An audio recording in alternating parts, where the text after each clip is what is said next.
If you're looking to build new healthy habits and create and start a healthy morning routine, it's so important before you even begin to get crystal clear about what is it, what type of life is it that you're looking to create, what are your goals, what's your vision, how do you see yourself living, what's your ideal day 12 months, 24 months from now. And the reason we need this clarity is because so many people make the mistake of trying to start new healthy morning routines or build new healthy habits, and they do it based on what they feel they should be doing or what other people are doing or typical goals that society sets. And the problem with that is that you'll end up building somebody else's ultimate life instead of your own ultimate life. So we have to get clear on what's our vision, what are our goals, and what type of future do we want to create. Now, assuming that you have that clarity, I'm going to fire 10 habit ideas at you, 10 healthy habit ideas.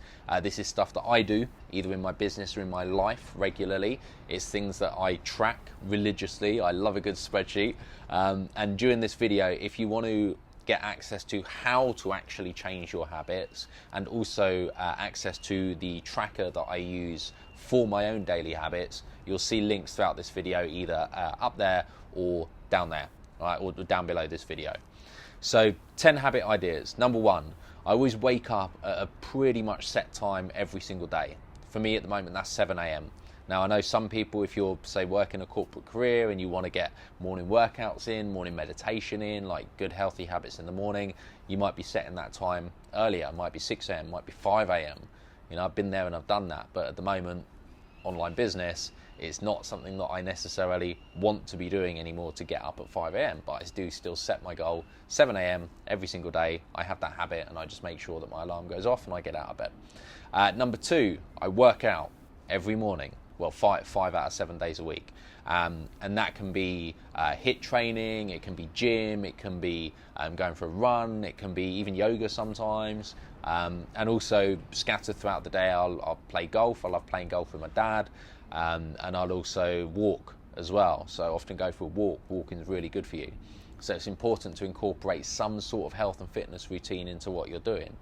But again, make sure that it's something that's actually driving you towards the life you want to create. If you don't want to get like six-pack abs and in incredible shape, don't give yourself some crucifying habit routine when actually you don't even want the end goal, because that's not going to motivate you, it's not going to inspire you, and it's not going to actually help you create a new habit, because that's the goal here. The life you end up living, the reality that you end up experiencing in the future is a direct result of the habits, the consistent daily actions that you take every day. They'll create a compound effect, and that will dictate your future. So the goal whenever we're forming habits is not for quick wins, it's not for pushing yourself beyond your limits to the point where you're almost definitely going to give up and fail when it gets too hard. It's about forming the habit, because that's the foundation, that's an asset moving forwards that's going to enable you to keep taking those steps consistently. Because when something becomes a habit, it goes on autopilot. You don't need to put willpower into it anymore, it just happens naturally. It's like brushing your teeth. So the goal is to create habits that are going to themselves take you automatically towards that future that you want to create. You've got to keep that in mind. Right? Meditation, another big one for me. I've been meditating now for, I think I first started meditating about 2.5, 3 years ago. I had a spell actually of about maybe 6 to 9 months, so I didn't meditate much at the end of 2018. And I really felt the difference, big time. When you're meditating and putting consistency into practice, you really start to notice the difference about how you respond to things that happen in life, challenges, other people, how you feel about yourself, how you experience emotions, and how you can observe instead of getting sucked into them. Things like road rage and stuff like that. It will be very, very different when you're putting time into meditating than if you don't have that level of self-awareness. So meditation for me is so important, particularly if you're going down a path of entrepreneurship and business, because so much of what we do in business is about mastering what goes on in there. It's about growth, it's about going into the unknown, and we've got to conquer that if we're going to do those things. Otherwise we'd already be doing it already. If we were already that version of ourselves that we need to be successful in business, we'd already be doing it. Meditation massively helps with that. Also journaling. So journaling is something that I will do every single day. I have several journals now, because I kind of fill them up quite quickly. I tend to write at least a page a day, and it's really about things like gratitude. You know, what 3 things can I be grateful for? It's thoughts about this kind of thing. Like my brain's always throwing around ideas about, like, you know, the books I'm reading, and about personal growth, and how things relate to other things. Like, I love figuring stuff out. And I'm always like, you know, I'll catch myself normally at like midnight or something when I'm trying to go to sleep. I should be asleep. Brain's going berserk about some new idea that I've had about how, like, I don't know, law of attraction relates to how our minds work in neuroplasticity or something. I don't know. You know, I'm always kind of coming up with stuff. So I journal and get ideas down, and that really helps with shooting this kind of video. Also, as well as that, I will visualize my goals. So visualization and gratitude are 2 that I often tie together, because we've got to make sure that we're constantly reinforcing the habit of seeing that future that we want to create. And there's many different reasons for that, which I won't go into detail on this particular video, but visualization of your goals, of your future, massively important to incorporate that into your routine. And also on the fitness side, I use an app called MyFitnessPal to record calories, and it shows you like macros, nutrients, protein, carbs, fats, and really gives you an idea of what's in the food that you're putting in your mouth every single day. And I've never really been that hot on monitoring nutrition before. I've always eaten pretty healthy. I've always eaten balanced meals. You know, I wouldn't regularly get takeaways or stuff my face with chocolate and stuff like that all the time. But it's the difference it makes just from actually recording what you're eating and getting that visible feedback of what's in what sort of foods. Massive difference. So I've just finished a 90-day challenge, part of which was to record all the calories that I eat, and it wasn't for a weight loss goal. It wasn't even you know, for a sort of fitness goal as such. It was more just an exercise for me to build a habit of recording the calories in the stuff that I eat. And I shedded weight, just really cut down from doing nothing more than recording what I eat, not changing my diet in any way whatsoever, but by recording what I've been eating throughout this 90 days, it's made me much more aware of what I choose to pull out the cupboard and, you know, put in the meals that I'm making, or if I'm, like, you know, feeling a bit peckish in the evening, or, you know, if I'm grabbing something to eat like rice cakes or something, which I'll probably do now as opposed to anything more unhealthy. But, you know, I'd always decide, do I actually need to eat this much, or can I just get by on this much? Because obviously it all contributes to what I'm eating each day. So calories, really powerful way of just getting on top of diet and nutrition. Another one is cold showers. So what I tend to do is I'll have a shower, just normal hot shower, and then at the end of the shower, I'll just blast the shower to full cold, and there's a lot of health benefits with that as well. So part of it is just overcoming the voice in your head that's telling you, no, you don't want to do it, you don't want to do it. It's teaching your mind that you're in control, you decide what happens. But more importantly than that, there's a lot of benefits to your circulation, to your blood, to your recovery rate of muscles after exercise, alleviates mood, depression. You know, there's a lot of benefits mentally and physically from just having a 30-second, 60-second cold shower blast at the end of your shower. So that's definitely one worth doing as well. And no alcohol. So this for me has been actually a big one. This has been one of my keystone habits that have had a massive impact in a lot of other areas of my life. And I did, at the start of 2018, I did 90 days with no alcohol whatsoever, nothing, for 3 months straight. And it was good. Again, there's a lot of health benefits associated with that. But I found that where I was restricting myself to never being able to have a drink, it kind of felt like my life was, I don't know how I can put this, like I wasn't able to fully live my life in the way that I chose. Not that I wanted to go out and get smashed every single night or anything like that, but say there'd be a stag do, a friend's stag do or something, to go into that kind of environment and be like, oh no, I'm never having a drink at all, when I really want to. Like, everyone around me will be having a good time, and I'd want to have a few drinks just once or twice. So what I did this year, for the last 90 days, is I allowed myself up to 2 times per month to have have a drink or have a few drinks, up to 2 days per month maximum. And having that just little window of time where I was able to, if I wanted to, use that and just kind of let my hair down a little bit, well, that makes a massive difference to kind of calming yourself up there a little bit, not feeling that you're completely trapped in a lifestyle that you've put on yourself. There is a way out. You can unleash the beast if you want to, but that has actually meant that I wouldn't even want to bother having a drink, because I know that I can. But yet I feel, from not drinking, I feel so much better. My mood is constantly much higher. My state's much higher. I have much more energy, much more drive, much more motivation. I feel healthier.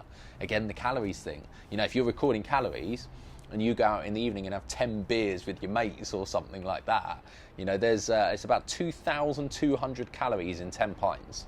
That's an entire day's worth of food in 10 pints. And if you're eating food as well, that'll put you into the 4,000s. And you record that in your app, if you're doing it properly, you've got this big red bar on your week, which you don't really want there. So again, all of these things combined, the alcohol one and the calories one, were two massive habits that just shifted the way that I see myself and my health. And when I shifted how I saw myself in there, results out in the exterior world, and what I actually want, like my desires. Do I want to go and get smashed all the time? I no longer want that. And if you don't want it, it makes it so much easier to not do it. It's just changing what's priority to yourself. And also reading is a very important one for me, because I get a lot of creative inspiration from reading or listening to. I use Audible quite a lot, so I'll listen to or read books regularly, and I tend to blitz about a book a week at the moment. I think for this year so far, I'm on 20 something. I can't remember the exact number, but it's a really important part of my life. And I'll listen to Audible either when I'm driving, if I'm going for a run, if I'm doing like a mundane task or something like cleaning, or I basically any downtime that I have where I can put in some headphones and I don't have to intensely focus on something, I can just listen to Audible. And I'll tend to do it on 2 times speed as well. So if you first listen to books on 2 times speed, it can be a little fast, but you can build yourself up to it quite quickly, to the point where you can take in and retain that information. And it means you can blitz an entire book often in, depending on the length of the book, it'll be 4 to 8 hours of actual time, or 4 to 6 hours of actual time. Most books on Audible are maybe 8 to 12, give or take. Some are shorter, but double speed. Like, you can really digest a lot of content very quickly, and the more information that you take on from other people who have already walked the path that you want to walk, the more ideas that you're going to get yourself. And what also happens, this is what I love about reading, is that the more books that you've digested and understood, it's like the first book that you read or listen to, it's like, imagine this is the world of knowledge, and you get a doop, little dot of knowledge, and you listen to another book and you get like a boop, like a dot of knowledge there. But then the more that you read, the more they start to connect with each other. You start to get like these concepts that will bleed over into other areas, and before you know it, when you've read past, it's like a tipping point, when you've read past a certain volume of books, all those lines of connectedness start to get more and more, and you can pull in all these concepts from so many different angles and so many different ways. And it just means that, like in business, for example, what you're capable of achieving because of this connected knowledge that you've been building is so much more powerful. So reading, like really important, to be constantly getting new ideas from different people, different sources, people that have already walked the walk, so to speak. And then final one, and I leave this as the final one purposefully, high impact time that you actually set aside to do the stuff that counts. Because in our lives, it is so easy to just get swept into the endless stream of things that we have to do. Our to-do lists are just like filled beyond what we could possibly complete. Our time is stretched so thinly. We've got so many different distractions from emails and social media and other colleagues constantly requesting this, that and the other, or whatever. Like there's so many different places that we can end up having our focus and our attention stretched to.